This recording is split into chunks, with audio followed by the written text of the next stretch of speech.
19 février 2016 letoboako ny rapy sadiko velively zany mandramaty fenako eto tany lody azo atao hoe rotaka amin'ny fandehanana mibosy amin'le lalana mamotaka tsy maintsy atao zany raha dilina no tafy fa raha tsy zay natao dia angamba aloha tsy lasa resaka mivoatra amin'le fiainana taloha fa tsy mipetsa-potso notrany hoe elanja installé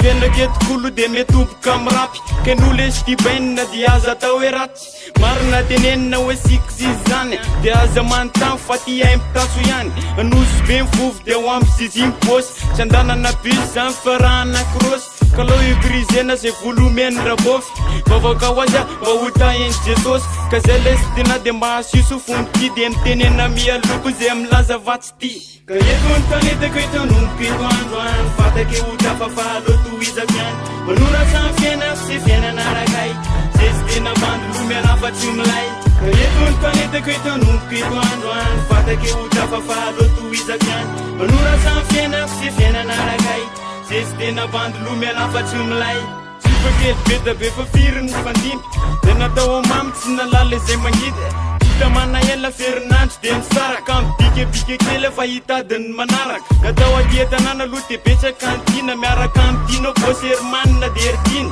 présa foana rehefa misy animation dj dia rehefa tsisy atao dia miaraka mivoaka mandehandeha dia gagagaga mitsatra amin'le olo tsotra mpanakanto tiako indrindra vigapo hoantsota amin'ny enina taloha dia efa voahidy ao an-trano dia am'izao alidala dia indraindray azamamo dia tsy andro mihitsy za tonga avany grande vacance sa hifalifalinasanaovanan'ireo ditry adididigny kely mitsatra amin'ny série madokala ray dia fa milalo zozombi ka eto ny tanetako etonomoko eto andro any fatake ho tafafahalotoizako ihany manora samy fiainako sy fiainana arakay zay sy tena bandolomena fa tsy milay ka eto ny tanetako etonomoko eto andro any fatake ho tafafahalotoizako ihany manora samy fiainako sy fiainana arakay zay sy tena bandolomena fa tsy milay